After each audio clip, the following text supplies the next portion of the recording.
続いては、マイクロソフト RPC および COM でのクロスサーバー Xrefs の自動ハンティングについて、サイ・チェンさん、ヨン・チン・ヒさん、ジャイ・ミン・ワンさんからご紹介をいただきます。サイさんたちは中国のセキュリティ専門家。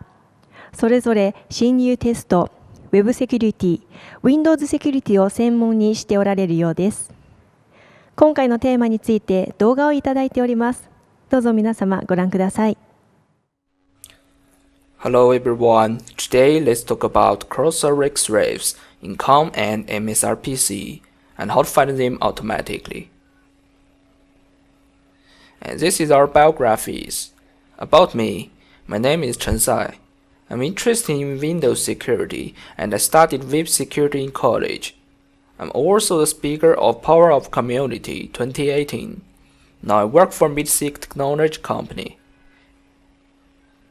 MIDL offers penetration testing, security training, and other services to our clients. And the core members of MIDL are all from Cloaking Security. Team Cloaking is a student team of Chengdu University of Information Technology. Our members have worked for Alibaba, Tencent, Qihoo 360, ByteDance, Ant Financial, and other companies. Today we will begin with an introduction to MSRPC and COM, followed by the concept of cross-server Xrefs and some attack surfaces, and finally the algorithm.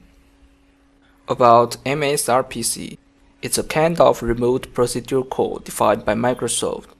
The interface exposed by the server contains a set of RPC routines that can be called remotely by the client. The client calls the stub code in its own address space, and then the stub and the RPC runtime library handle communication, parameter marshalling and unmarshalling, and calling the actual function implementation. And this figure roughly shows how MSRPC works.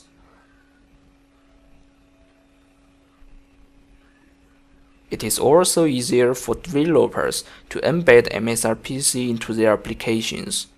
Use IDL or Interface Definition Language to define the interface, and use the MIDL compiler provided by Microsoft to generate the stub code.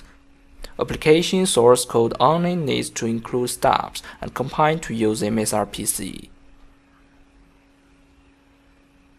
Next, we will discuss the COM. There is an anti-joke on this page. The object ref is a structure used in COM, which uses a fixed MEOW string as its signature. I don't know what MEOW represents, but when I saw it for the first time, all I could think of was the meow of a cute cat. COM acts as a glue between components.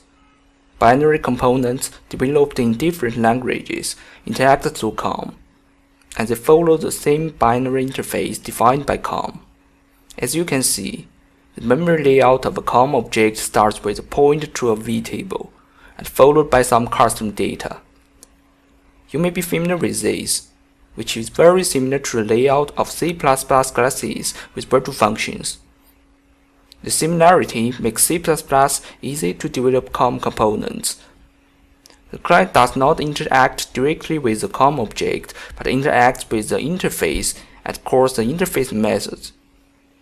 Each interface directly or indirectly inherits from IUnknown interface, so includes 3 IUnknown functions for resource management and type conversion.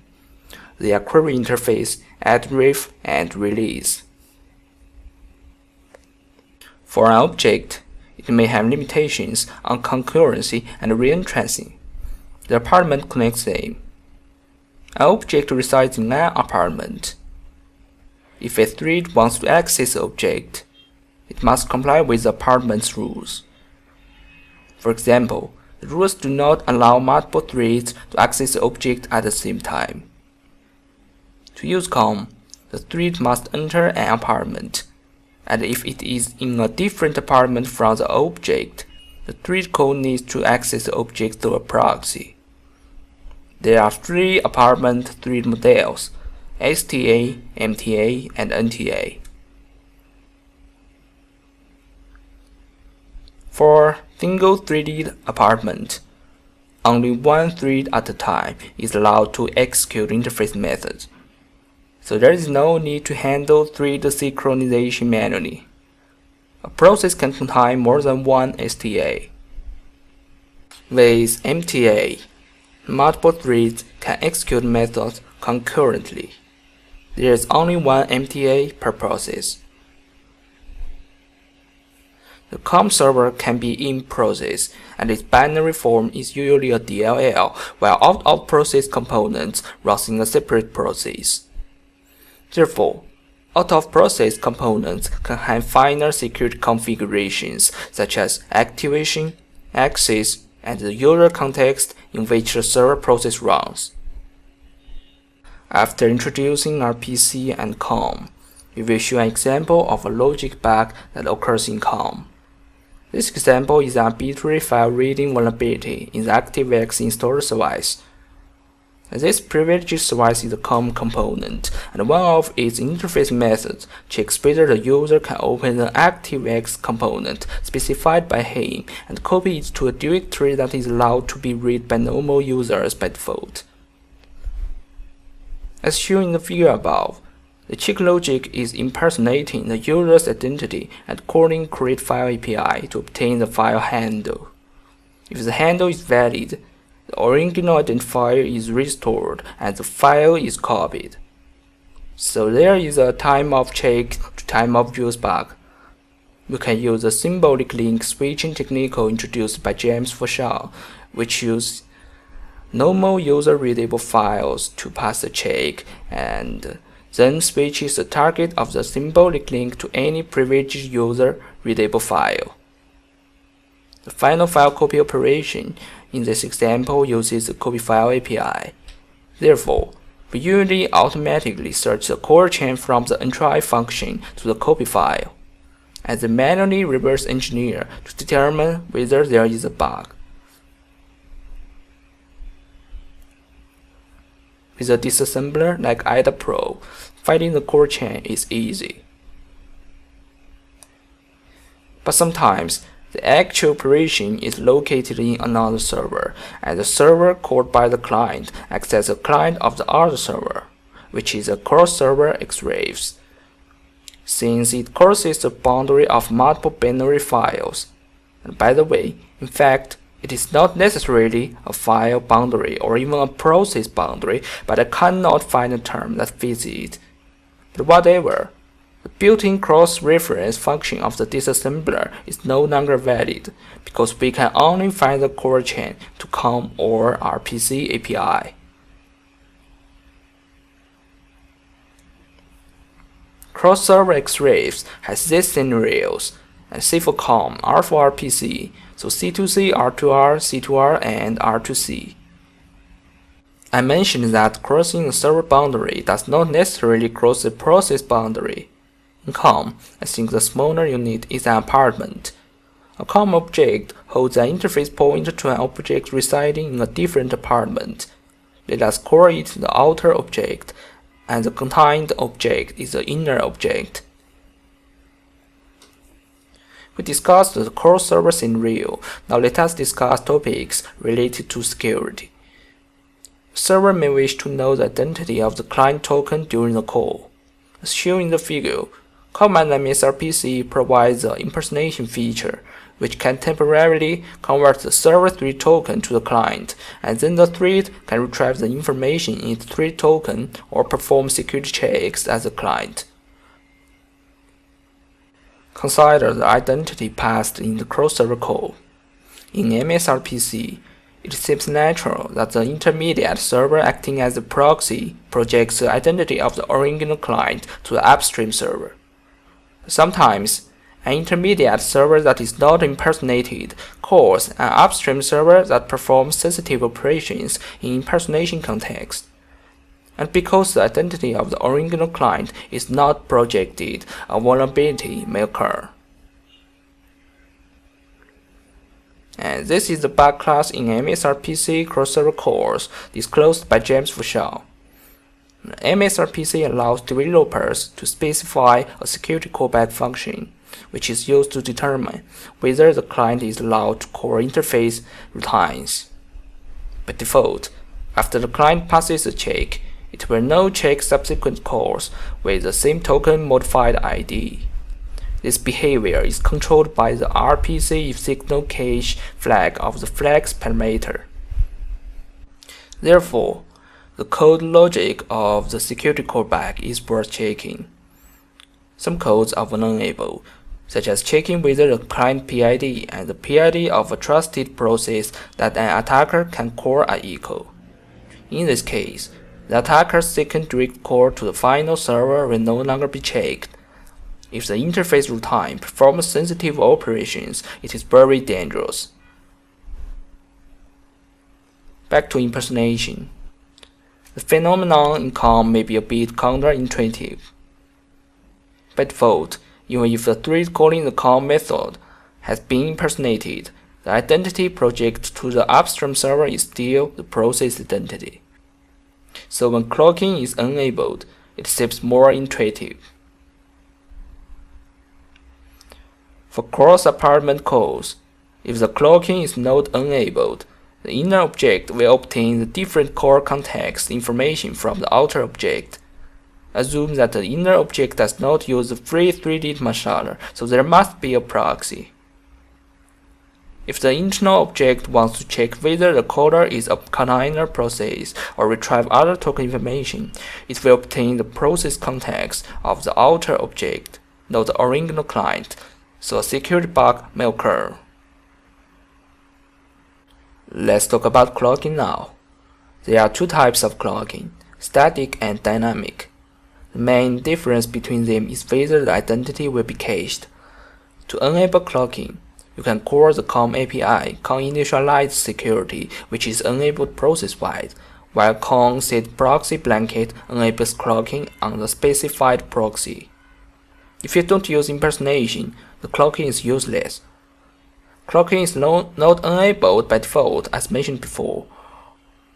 With respect to choosing the identity to the project to the upstream server, select the thread token if it exists, otherwise select the process token.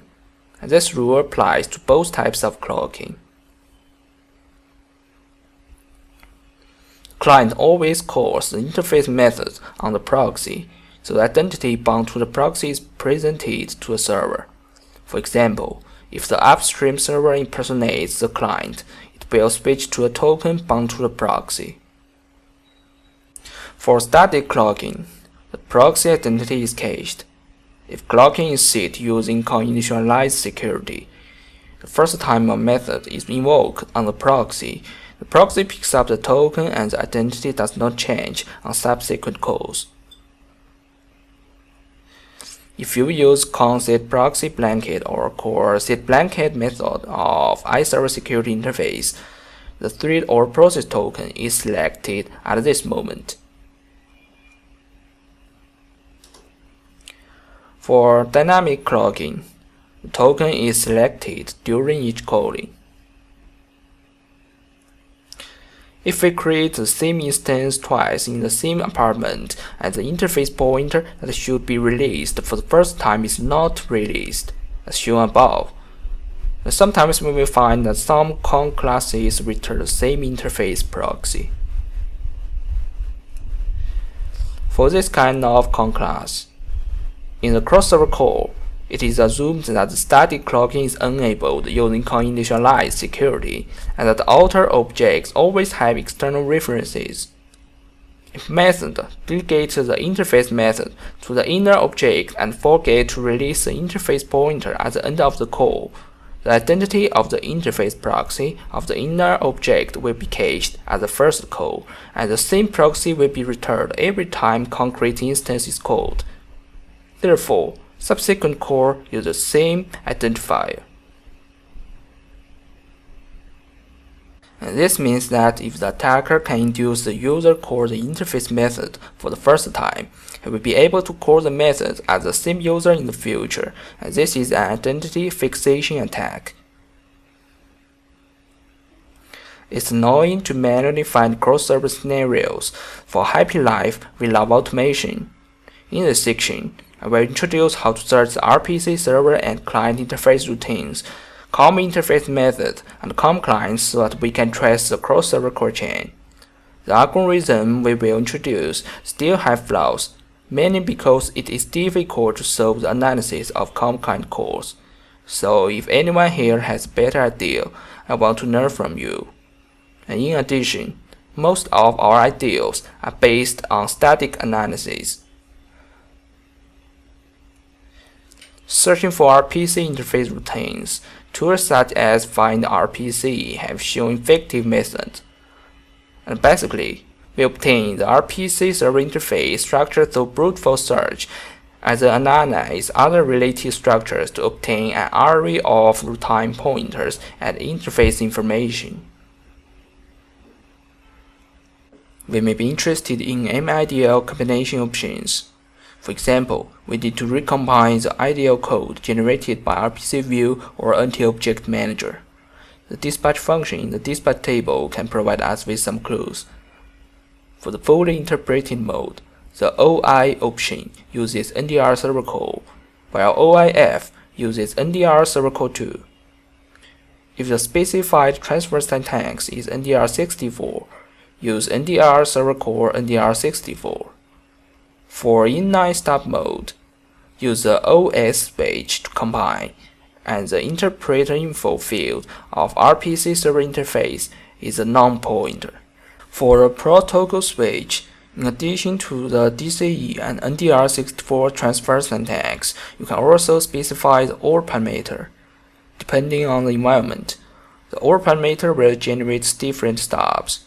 For 32-bit stubs, the transfer syntax is almost the same as DCE. For determining whether it is a 64-bit stub, we can check the flags, uncount, and dispatch functions as shown in the figure above. Now we have found the RPC interface routines and know the combination options, which are basically server-side information. And next, we want to find the client and try functions. They have almost the same prototypes as the server routines and are called by the client application code. The subarray function in this figure is an example. Obviously, it can also be called by another server routine, which is what we call the cross-server Xrefs in real. But how do we know which routine in which server interface it represents? At least two pieces of information are required: the interface ID and the index of the routine pointer array. This index is also called the procedure number. For the interface ID, if we parse thousands of executable files in Windows, we can create an interface information database and find the associated server-side interface by querying the interface ID in the database. Now the question is translated into how to extract the interface ID and procedure number from the client routine. Let me talk about the conclusion first. The first and second parameters of NDR client core 2 provide us with this information. These two parameters point to initialize the static constants, so we can statically analyze their addresses. As said, static analysis of their addresses. More precisely, we need to statically obtain the constant values of the first two parameters of NDR client core 2, which are the addresses of the key data structures. Okay, let Metasm come on stage. It will solve our problems.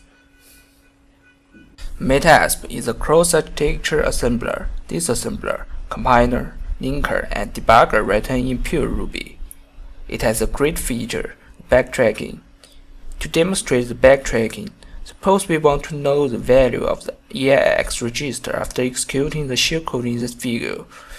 Metasm traces the instruction that affects the EAX value from the last instruction forward to get the result, and in this case, jump EAX. So each decoded instruction has a binding, which records the change of variables before and after execution. This is the output of the sample script. You can see that for the instruction push EAX, the execution will affect the ESP register, and the top of the stack will be written to the value of EAX. and in the end, Metasm gained the value of EIX. The value does not have to be a constant, but can be a symbolic value, such as EIX at 8. After all, the process of evaluating variables may depend on runtime results. This technique is useful for determining the parameter values of a function call.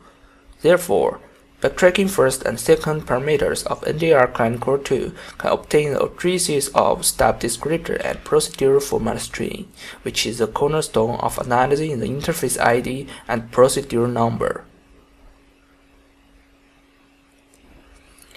Then parsing the stub descriptor can get the interface ID, simple as that.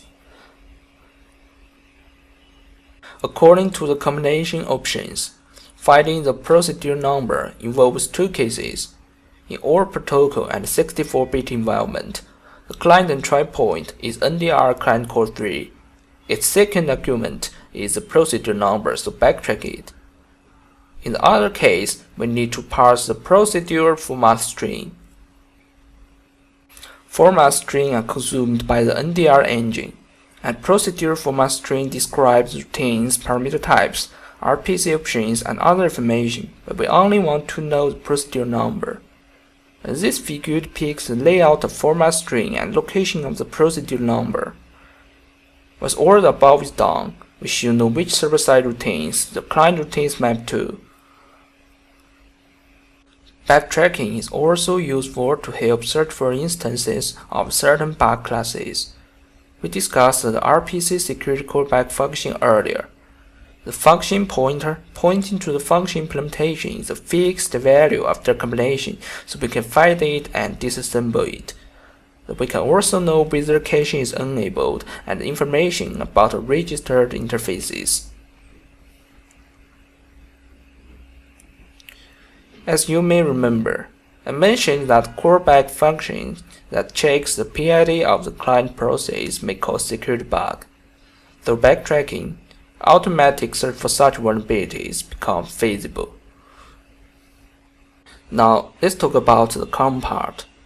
As far as I know, it is almost impossible to statically search the address of a COM interface method.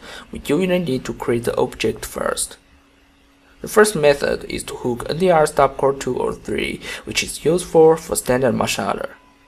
For ORPC calls, the PZ's parameter is a pointer to the standard interface stub, and the PV server object member field of the interface stub points to the interface.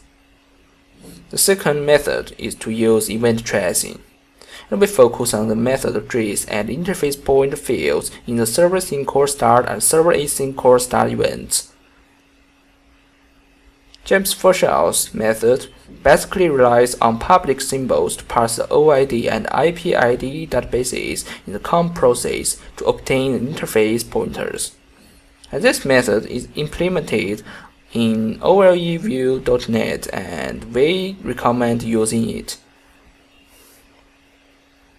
Compared to searching for RPC clients, finding COM clients is a real challenge.